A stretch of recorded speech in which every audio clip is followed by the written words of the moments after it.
Hola, ¿qué tal amigos de Estrellita Puentes? Qué gusto saludarlos este lunes. Una entrevista más que de verdad me encanta porque vamos a abordar el día de hoy un tema de coyuntura nacional y obviamente para Michoacán que es muy relevante. Me encuentro con la doctora Alma Rosa Baena Villalobos, quien es presidenta del Tribunal Electoral aquí en el estado de Michoacán. Estamos en su oficina aquí en la zona de la Chapultepec, aquí en Morelia. Me da mucho gusto saludarla, doctora. ¿Cómo estás? Qué gusto saludarte. Muy buenas tardes, Estrellita. Encantada de que nos puedan acompañar aquí en la oficina de la presidencia del Tribunal Electoral. Pues sean todas y todos bienvenidos. Para mí es un gran gusto el poder acercarnos a la ciudadanía y poderles platicar qué hacemos en el Tribunal Electoral, porque sin duda identificamos a las autoridades electorales, pero muchas veces no sabemos qué es lo que hace cada una de ellas. Entonces, de verdad, muy agradecida con esta oportunidad. Gracias, doctora Alma Rosa. Fíjese que yo tuve la oportunidad de estar en el sector público durante casi 20 años. Y cuando estás visitando las comunidades, muchas veces esto de hacerles ver cuál es la diferencia entre las competencias federal, estatal, local, la mayoría de las personas no lo entienden, y más en el medio rural, y ellos dicen, para mí todo es gobierno, ¿no? Y el gobierno tiene la culpa de todo, pero sí es importante pues empezar a entender como cuáles son las delimitaciones, ¿no? De las instituciones y quién hace qué, y más en materia electoral. Pero platícame de ti, te voy a hablar de ti porque estás muy joven. Gracias, querida. De tú. Tú eres aquí de Morelia. Sí, Cuéntanos. Claro, pues mira, llegué a Morelia siendo muy chica, a la primaria. Entonces yo pues prácticamente soy de Morelia, no conozco como otra vida en otra ciudad. ¿En dónde naciste? Nací en la Ciudad de México. Pero viste chiquitita. Pues sí, porque por cuestiones de trabajo mi papá tenía que estarse mudando constantemente. Él trabajaba en comunicaciones y transportes, entonces pues los cambios eran muy frecuentes. Y llegamos aquí a Morelia pues cuando yo tenía 6 años, así que bueno, iniciando la primaria, secundaria, prepa, universidad, posgrados, aquí me casé, tuve a mis hijos y seguimos aquí, Estrellita. Entonces para mí pues mi corazón está aquí en Morelia. Tú eres moreliana. Sí, claro. Oye, y estudiaste Derecho en la UNLA. Es correcto. ¿Qué fue lo que te llamó la atención de estudiar Derecho? Bueno, fíjate que empecé en realidad mi preparación universitaria en contabilidad. O sea, primero quería quería ser contadora. Sin embargo, bueno, me di cuenta que una de las materias que teníamos ahí era la de Derecho y era la que me apasionaba. Yo veía que a los contadores y contadoras les decían, ay, no, esa como que pues no nos gusta porque hay mucho tema de historia y de debate y de conocimiento también de la historia de nuestro país y de cómo estos movimientos históricos van generando modificaciones en el marco normativo. Y esto va generando pues unas dinámicas muy interesantes, los debates políticos y democráticos, y eso era lo que me gustaba. Entonces, a la hora que tuve esta clase de Derecho en la universidad, decidí, acabando mi primer semestre, cambiarme a Derecho y en veranos quedarme a hacer las materias que me quedaban pendientes y pude salir con mi generación. ¡Qué padre! Sí. Oye, a ver, ¿y te especializaste en Derecho Constitucional, en temas de derechos humanos y sobre todo, pues claro, en derecho electoral? Cuéntanos un poquito de cómo te ha sido, cómo fue el caminito que te fue llevando a estudiar, a especializarte en una materia, luego en otra, luego en otra. A ver, claro cuéntanos. que sí, rápidamente, pues mira, saliendo de la universidad, tuve la oportunidad de hacer mi servicio social ahí mismo. Y junto con el entonces director de Derecho me pidió que nos pusiéramos a trabajar en diseñar diplomados en Derecho General, Constitucional y Derecho Público, privado, administrativo. Y generamos un muy buen enlace con la Universidad Iberoamericana, de manera que empezamos a traer los diplomados a Morelia. En materia electoral también no se diga, en conjunto con el Instituto Electoral del Estado. Y después de ahí empezamos a darnos cuenta que había muchísima gente interesada en la actualización permanente y por eso fue que también se diseñó la maestría en Derecho Constitucional. Yo formé parte de esa primera generación compartiendo el aula con los que fueron mis maestros, entonces fue pues muy enriquecedora esa experiencia. Después salí de la universidad y regresé a dar clases. Después me invitan a ser coordinadora de este posgrado, de la maestría en Derecho Constitucional al que yo ingresé. Posteriormente, el que era mi jefe, el director de posgrados, lo nombran rector de la universidad y él me invita a quedarme en su lugar como directora de posgrados, educación continua y capacitación institucional, de manera que pues ahí en la universidad pues dejado muchos años de mi vida y de mi tiempo, donde también mi niña me acompañaba. En lo que yo iba a dar clases se quedaba ella ahí en mi oficina, en mi privado, en lo que yo iba a dar clases, ella estaba muy pequeña.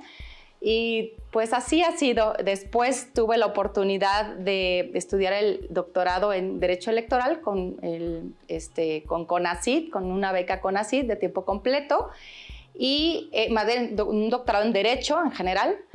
Y ahorita pues estoy estudiando el doctorado en Derecho Electoral que ofrece la Sala Superior del Tribunal Electoral del Poder Judicial de la Federación. Y bueno, aquí sobre todo lo que es en el Tribunal Electoral, la materia electoral requiere de un alto grado de especialización. O sea, yo tengo una premisa personal, y más en la coyuntura que ahorita vamos a abordar, que no cualquiera puede llegar a, pues, digamos, desarrollarse y hacer carrera dentro del tema electoral. Son muchos años, muchas reformas, muchas elecciones las que han ocurrido en México y que han obligado al sistema a irse replanteando, modificando, ajustando para poder irlo perfeccionando, ¿no? ¿Tú Sí, qué piensas de eso? Claro, mira, pues para mí el derecho finalmente lo concibo como una herramienta para una mejor convivencia social. Entonces, pues el derecho precisamente como herramienta para mejorar la calidad de vida y la democracia, en especial de la materia electoral, pues sin duda que con cada proceso y con cada mecanismo de participación que se implementa, a la hora de hacer las implementaciones de todos estos procedimientos en donde intervienen personas e instituciones y de manera conjunta colaboran, pues nos percatamos de que es importante ir actualizando y mejorando ciertas figuras que en lo académico, bueno, pues uno las diseña, ve cómo funcionan en otros lados, pero a la hora de aterrizarlas, como le llaman, de tropicalizarlas, nos damos cuenta que pues hay diversas mejoras que se tienen que realizar. Entonces yo en términos generales lo veo como muy favorable que precisamente al momento de implementar y aplicar el derecho, pues nos demos también la oportunidad de hacer una nueva reflexión y poder modernizar, actualizar nuestro marco normativo. Y en materia electoral, pues sí, no es la excepción, porque pues cada proceso sin duda viene acompañado de una reforma, lo cual de verdad lo celebro, porque siempre que sea para mejorar, esto lo agradecemos las instituciones que operamos con el marco normativo. Es correcto. Oye, doctora, y bueno, es muy fácil a veces confundirse uno como ciudadano, ¿no? Común y corriente, decir qué hace el INE, qué hace el IEM y qué hace el Tribunal Electoral, pero a final de cuentas, porque también hay un Tribunal Electoral Federal, pero aquí en términos concretos, ¿cuáles son las competencias, las funciones que tiene el Tribunal Electoral del Estado de Michoacán? Claro que sí, mira, esa pregunta pues la verdad es que es muy valiosa. Y voy a tratar de hacerlo. O sea, que pues, sí, que no hace. Sí, claro que sí. Pues sí, es que cuando hablamos de autoridades electorales siempre asociamos todo con nuestra credencial de elector, porque esto pues algo con lo que cargamos siempre, ¿no? Para identificarnos. Sin embargo, bueno, para ser más precisos, por ejemplo, el Instituto Nacional Electoral pues es el que se encarga de tener el padrón de todas las personas, los ciudadanos y ciudadanas, y emite las credenciales. A nivel federal, el Instituto Nacional organiza las elecciones federales. A nivel local, el Instituto Electoral de Michoacán, o IEM, es el que organiza las elecciones a nivel local. Pero una vez que se realizan las elecciones o el proceso electoral, pues si hay candidatas, candidatos que no están conformes con el resultado de esa determinación porque consideran que no se contó de manera adecuada en determinada casilla o que hubo determinados incidentes, pues tienen la posibilidad de llegar a la instancia jurisdiccional, aportar sus pruebas correspondientes y entonces aquí el Pleno del Tribunal hace la deliberación, el análisis de las pruebas y considera que hay que requerir más, se requieren y se emite una determinación. Esto en proceso electoral. Se emite un fallo y en todo caso se puede solicitar la reposición de la elección si es que hay es que lo amerita.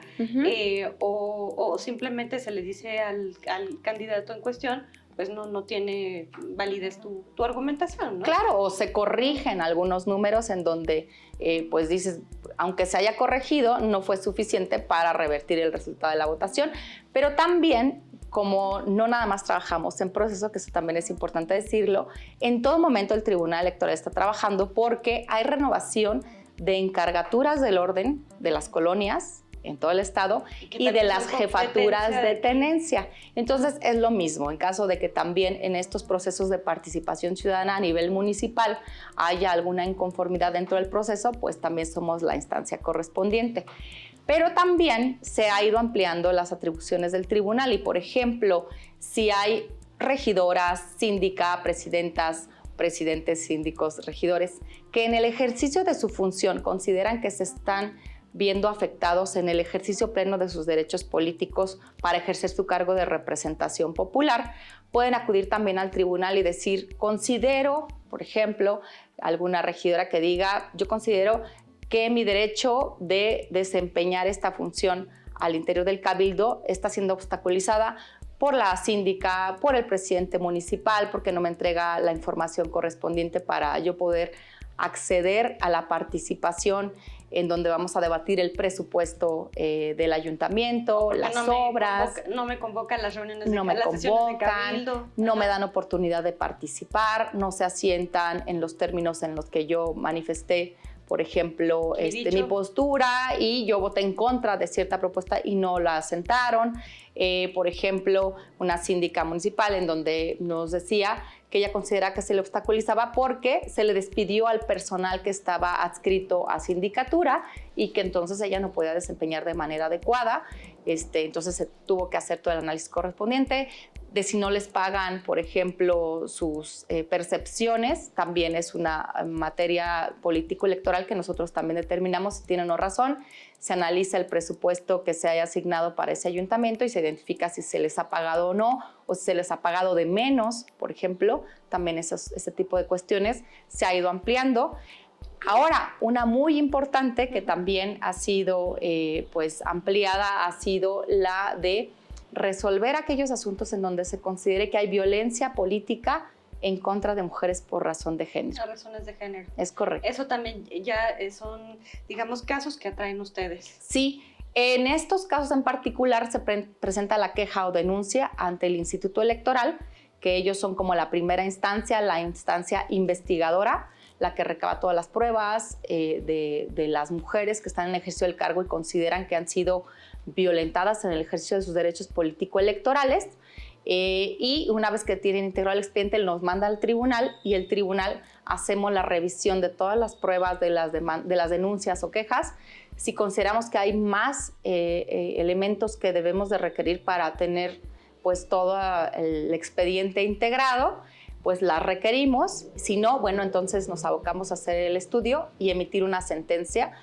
En estos asuntos lo que se pretende es sancionar a las personas que ejerzan violencia política en contra de las mujeres por razón de género, y en caso de que se acredite, pues algo muy importante que no lo teníamos antes del 2020 era que ordenamos su inscripción en este registro estatal y nacional de personas que violentan derechos políticos y en consecuencia pierden el modo honesto de vivir, y al perder esa cualidad tampoco pueden ser registrados como candidatas o como candidatos. Wow. No, pues sí tienes bastante trabajo para todo el año, no solamente para cuando son los procesos electorales, doctora. Y bueno, aquí en el mecanismo del tribunal son 5 magistrados los que hay. Tú ahorita estás como magistrada presidenta por un año. Ajá. ¿Y cada cuándo sesionan? ¿Cómo se arma una orden del día, una agenda? ¿Cómo le dan seguimiento? Sí. ¿Cómo interactúan entre ustedes? Claro que sí. Mira, el pleno de este tribunal está conformado por 5 magistraturas. En el año 2021 venció el término para el cual fue nombrado uno de los magistrados. Entonces, a partir de ese momento, nosotros damos aviso al Senado de la República, porque es quienes nos nombran, el Senado de la República nos nombra, de que pues ya quedó un espacio vacante, lanzó una convocatoria, pero hasta la fecha no ha sido designado. Entonces, ahorita estamos trabajando 4 magistraturas. Decirte que además, pues este pleno en el que yo llegué en el 2019, pues fue un pleno histórico porque por primera vez hubo mayoría de mujeres. Somos 3 mujeres, eran 2 hombres, ahorita nada más somos 3 mujeres y un hombre, de manera Oye, que... está increíble. Sí, Eso sí, es sí. histórico. Sí, correcto. Pues Ajá. a partir de estas reformas de 2020 en donde se ha establecido la paridad en todo, esa ha sido una gran bondad en donde se han aperturado las oportunidades para las mujeres. Comentarte que pues cada año hacemos el cambio de la presidencia. En este momento pues estoy asumiéndola, termino el último día de septiembre de este año.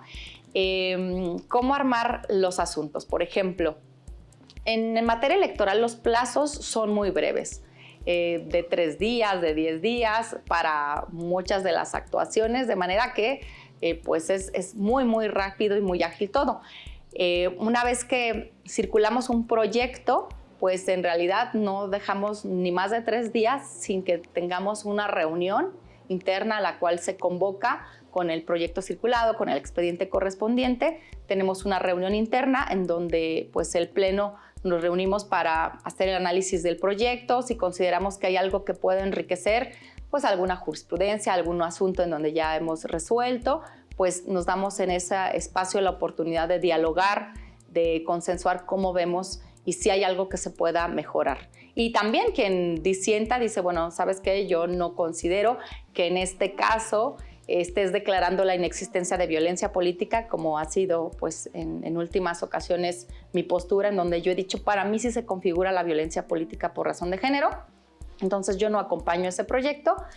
Evidentemente, pues esto es en un marco de absoluto respeto, y en la sesión pública, bueno, pues tenemos todas y todos. Se vota y se establece el acta sí, y se determina. Y por ejemplo, hasta decir, oye, yo voy a emitir un voto particular, esto quiere decir un voto en contra del proyecto que se está poniendo a consideración, y tenemos la posibilidad de exponer por qué estamos en contra, de por qué si consideramos que hay violencia política y se debería de capacitar a la persona, declarar responsable, pérdida del modo de vivir e inscripción en el registro nacional y estatal de personas que violentan derechos humanos, mecanismos de reparación integral como la capacitación, pues incluso dar vista al partido político en el caso de que pues acontezca o sea necesario. Mientras que en los juicios ciudadanos lo que se trata es de restituir ese derecho por el cual fueron violentados, de que si no tuvo acceso a una información es presidente o presidenta, dale esa información. En cambio, en un procedimiento especial sancionador lo que se pretende es evidenciar que sí hubo violencia en contra de una mujer en el ejercicio del cargo y que se tenga que hacer la reparación del daño correspondiente. Hay un tema de coyuntura que pues aquí en el caso de Michoacán, que sí causó mucho revuelo, que es el caso de Aguililla, donde, bueno, pues hubo una síndico y una regidora, entiendo, que se quejaron contra la alcaldesa y del Congreso estaban valorando la posibilidad de incluso de un juicio, ¿no? De un juicio político contra la alcaldesa, cosa que se canceló. Pero dentro de la información que tú ¿tienes información particular de qué fue lo que ocurrió en este caso? Mira, no puedo hablar de manera absoluta libre, detalles, sí, por lo siguiente, porque aquí está la cuestión. Hubo una presentación de un juicio ciudadano por parte de la síndica y regidoras y regidores del Ayuntamiento de Aguililla, presentada en contra de la presidenta municipal.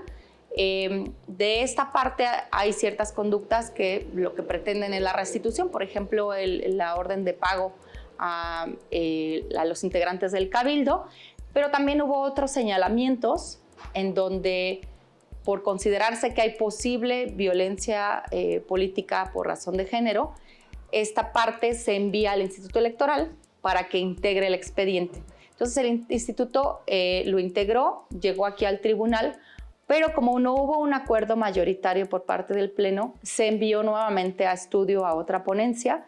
Entonces, hasta ahí podría comentar, porque todavía está en curso, no, exactamente, está en curso la investigación, la integración del expediente, y en su caso, pues el magistrado ponente nos hará circular un nuevo proyecto para ver si se logra un consenso mayoritario y que en su momento pues haremos del conocimiento de la ciudadanía. Muy bien.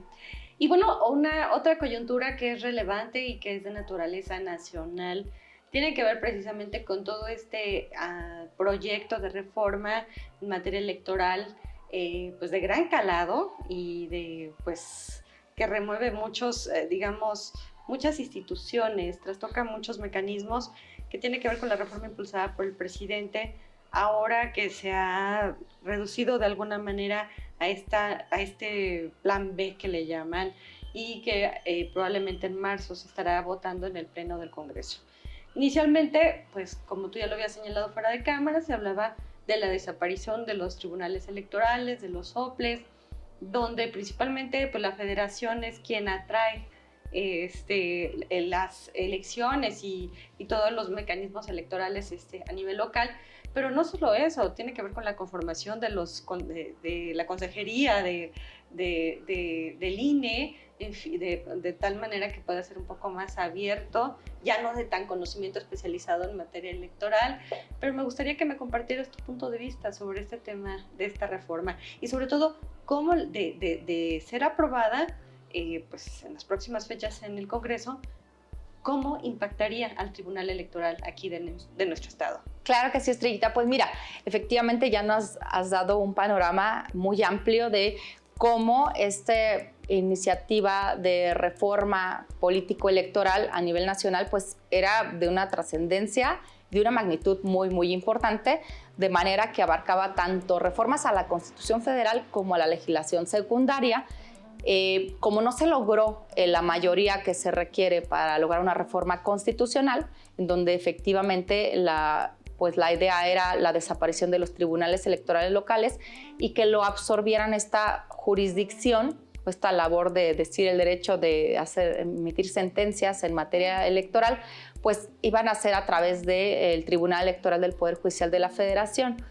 Y que platicábamos precisamente fuera de cámara de lo complicado que habría sido desde mi punto de vista por la cuestión de que siempre para impartir justicia me parece que es muy importante el conocer el contexto en el que se desenvuelve el conflicto. En el momento en que te pierdes del contexto, pues me parece que es como estar dictando, como cuando se hacían las leyes del Reino de España hacia la Nueva España, en donde decía, pues ordenamos para que en el Reino de la Nueva España, a partir de este momento, se tome tal determinación, cuando a lo mejor decían, bueno, pues es que en el Reino de la Nueva España ni siquiera existía ese tipo de conflictos. No corresponde con la realidad. No correspondía con la realidad. Entonces, a la hora que lo quieres aterrizar, pues vemos que no hay cómo encajarlo. O en lugar de beneficiar, genera un conflicto donde ni siquiera existía. O en lugar de resolver el conflicto, pues remueves más elementos que al último generas más perjuicios. Y lo digo precisamente y con todo el respeto a las autoridades electorales del orden federal, porque platicando y haciendo el análisis de el acceder las personas a la justicia, a un tribunal, de la gente de los lugares más alejados de Morelia, pues es complicado ya acceder a la capital. Ahora, si dijéramos, no, pues ahora tienen que acceder a Sala Toluca para presentar una demanda, estoy convencida que mucha gente se desalentaría de acceder a la justicia y a lo mejor podrían decir, bueno, llegaron muy poquitos asuntos, quiere decir que no hay conflictos en Michoacán de orden político electoral. Pero el tema es cómo la gente se va a desplazar. Exactamente. O sea, desde la costa para poder interponer una queja, una denuncia. Exactamente. Entonces hasta estaríamos la Ciudad de México, afectando la accesibilidad del acercamiento a la justicia a la ciudadanía. Y también los ejemplos muy comunes que tenemos aquí de judicialización son en las comunidades indígenas, en donde precisamente la renovación de pues sus autoridades comunales o tradicionales, pues esto hay ocasiones que pues no hay problema, pero en muchas otras simultáneamente los ayuntamientos convocan a elecciones para renovar autoridades, pero también la comunidad convoca a la par. Y entonces hay que dilucidar quién es la autoridad competente, la que convocó el ayuntamiento o la que convoca la comunidad. Y por eso es que ahora, bueno, muchas de las consultas que está llevando a cabo el Instituto Electoral las aterriza gracias a esta posibilidad de participación ciudadana. Entonces, veamos cómo, pues me parece que fue pues, una fortuna que no hayan desaparecido los tribunales electorales en todo el país. Por lo menos en lo que va de esta nueva, sí, de esta nueva propuesta. En esta nueva propuesta. Y me parece que, pues, fundamentalmente han sido lo que queda de la reforma del Plan B, pues ya no fue de esta magnitud, sin embargo, tiene que ver fundamentalmente con la organización interna del Instituto Nacional Electoral, en donde, bueno, pues ya no es propiamente ámbito de nuestra competencia. Ustedes siguen existiendo. Nosotros seguimos existiendo y trabajando con mucho compromiso a favor de la ciudadanía michoacana. Y hablando de compromisos y de trabajo, mi querida Alma Rosa, me gustaría que me platicaras dentro de tu presidencia, ahorita aquí dentro del tribunal, ¿cuál es la visión, el sello que te gustaría imprimirle? Digamos, las cosas que te gustaría mejorar, las áreas de oportunidad que tú detectas y de tal manera cuando concluyas tu periodo que digas, sí lo pude lograr, sí lo pude hacer. ¿En dónde te quieres enfocar? Claro que sí, mira, pues yo soy una ferviente defensora de los derechos políticos de las mujeres. Y en ese sentido, una de las primeras acciones que implementamos al llegar aquí a la presidencia fue el que, no sé si al acceder aquí al tribunal te diste cuenta que hay unos letreros que dice espacio seguro para mujeres. Claro. Bueno, estos se colocaron... Los tienen aquí afuera en el exterior. Es correcto. Esa es una manera, una señalética que además en la noche se enciende y de manera que cuando la gente está transitando cerca del tribunal y se considera que se está pues entre un peligro de que alguien lo viene siguiendo y que, bueno, existe algún temor de poder ser dañado o lesionado, temor en cuanto a su integridad, pues puede venir al tribunal, que siempre hay alguien, tocar para que se le permita el acceso, resguardarse, y el tribunal lo que ha implementado es pues cursos, capacitación con la Comisión Estatal de Derechos Humanos, con la Secretaría de Igualdad Sustantiva y de Desarrollo de las Mujeres de Gobierno del Estado, para capacitar a nuestro personal y poder ser las primeras personas que protejamos, que garanticemos y resguardemos a las personas que se puedan encontrar en peligro y en su caso, pues hacer la canalización correspondiente ante la autoridad que sea competente. El otro aspecto que implementamos a partir del 25 de noviembre, que es el Día Internacional para eliminar y erradicar la violencia en contra de las mujeres, presenté al Pleno del Tribunal un acuerdo en el que, pues, afortunadamente tuve la aprobación unánime, en el que propuse que tuviéramos los expedientes que vienen por violencia política, por razón de género en contra de las mujeres, que tuviera una nomenclatura que las diferencie. Por ejemplo, tenemos el juicio ciudadano, que se titula como JDC, los recursos de apelación como RAP, los procedimientos especiales sancionadores como PES, por sus siglas, ¿no?, del mecanismo.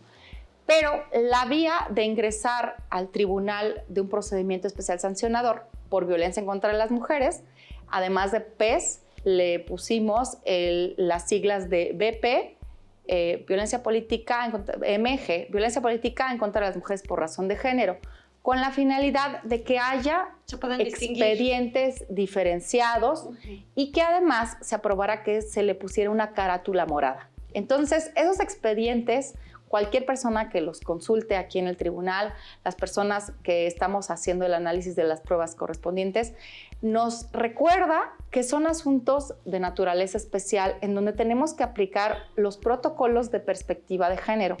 Y eso pues nos obliga a hacer un análisis muy importante del contexto en el que se desarrollan, la facilidad o complejidad de que las personas que se animan a denunciar tuvieran la posibilidad de allegarte o no una prueba muy compleja, porque algo que ha dicho la Sala Superior es que, pues, evidentemente que los asuntos de violencia, pues no es algo que se tenga muy fácil de documentar o de constituir como una prueba. Entonces, en el protocolo obliga a que se juzgue con perspectiva de género y que hagamos la reversión de la carga de la prueba. Esto quiere decir que si Estrellita nos dice que ella frecuentemente está siendo violentada por el presidente municipal, no la dejan participar, le quitaron personal, la amenazan y varios elementos, pues entonces tenemos que pasarle la carga de la prueba a la persona denunciada, y si hay elementos, por ejemplo, tomar en cuenta desde mensajes en tu celular, pues no sé, testigos que hayan presenciado alguna manifestación de algún jefe de tenencia, que hemos tenido esos casos, tomarlas en cuenta y generarles más flexibilidad en el rigor de la prueba, que a lo mejor en otros juicios sí tienes que ponerle un estándar muy elevado. Entonces, existe una presunción de credibilidad hacia la víctima, hacia la denunciante, identificándolo con esta nomenclatura y también con la carátula morada, nos obliga a que nos pongamos nuestros lentes violeta para identificar si hay o no violencia. Fíjate, algo bien importante, fíjate cómo han evolucionado, me imagino ahorita, pensaba en términos de las luchas por los derechos políticos de las mujeres. Al principio la lucha era para que nos dieran chance de votar, ¿no? Sí. Porque no podíamos votar. Después para poder ser candidatas, Claro. ¿no? Para eso se hicieron las cuotas de género. Para ser candidatas. Luego, para que hubiera equidad, paridad, ¿no? Digamos, Ajá. en el equilibrio de las candidaturas, porque todas eran para hombres o las Juanitas famosas, ¿no? Sí. Y ahora es para que no te violenten tus derechos, o sea, para que te den chance de ejercer tu trabajo, de hacer tu trabajo político, Claro. y que tengas la seguridad, las garantías y la libertad de poder hacerlo tranquilamente. Claro. Que no por el hecho de ser mujer tengas que ser violentada. Sí, O sea, exactamente. ¿cómo ha ido evolucionando el proceso? No sé si tú lo ves. Sí, por supuesto, eso lo vemos muy claramente desde los tribunales, que es donde primero empiezan estas garantías de protección. Las medidas cautelares, medidas de protección, estos procedimientos abreviados, pues esos normalmente empezaron las sentencias de nulidad, por ejemplo, por violencia política en contra de una candidata. El caso muy famoso de Iliatenco, en donde había, pues en bardas y en muchos anuncios, pues manifestaciones muy agresivas, violentas en contra de una candidata, en donde se identifica que por el lugar en donde se colocaron, que eran lugares estratégicos por donde tenía que pasar toda la gente, y por un margen tan pequeño por el cual perdió esa candidata, que además era integrante de una comunidad indígena, pues se determinó anular esa elección y entonces pues generar estos mecanismos de garantías para ejercer estos cargos de representación en un ambiente libre de violencia. Qué fuerte. Híjole, doctora, pues yo me quedaría aquí platicando contigo muchísimas horas, pero creo que ahorita como de entrada está súper interesante conocer más de cerca qué es lo que hace el tribunal. Ojalá pronto me des la oportunidad de seguir conversando contigo, porque creo que hay muchos temas y muchos mecanismos que sería interesante conocer. Estaba ahorita pensando pues el tema de lo local, o sea, de los partidos políticos, qué sí deben hacer, qué no deben hacer, qué suerte de recomendaciones, de tal manera que por lo menos algo se les quede de semillita, de reflexión. Y bueno, pues reconocerte muchísimo. A mí me da mucho gusto que sea una mujer la presidenta del tribunal. Me Gracias. da mucho gusto lo que señalas, que son la mayoría magistradas mujeres aquí dentro del tribunal. Y qué bueno que le estés tratando de imprimir ese sello en favor de las mujeres y combatiendo precisamente la violencia a razones de género.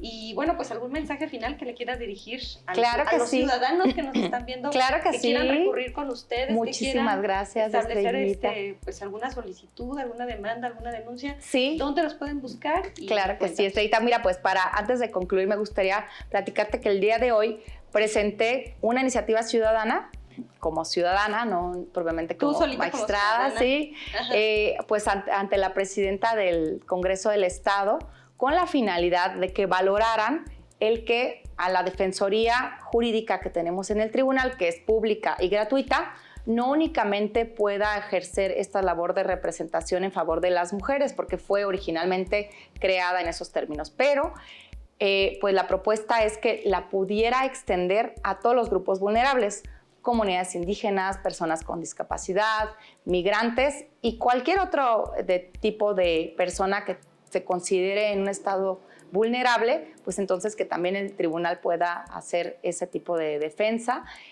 Pues decirles que está pues abierto el tribunal, porque cualquier otra duda, es decir, si alguna persona, hombre o mujer, no importa, considera que está siendo violentada en el ejercicio de sus derechos políticos, pues puede acudir ante el tribunal y también pues llamar a la línea institucional del tribunal y se le canalizará a la defensoría y ahí se les puede dar orientación, asesoría y en su caso también hasta hacerles su demanda para que pues no tengan ellos que hacerlo, como una manera también de acceder y de facilitarle el acceso a la justicia a las personas que consideran que están siendo vulnerados sus derechos políticos. Entonces, la verdad es que me parece que es pues algo muy valioso. Me parecería que es la cereza del pastel del tribunal, en donde no teníamos antes un defensor, ya tenemos a 2 personas que están laborando en esa área y que pues el compromiso es brindarles la mejor orientación, canalización y asesoría,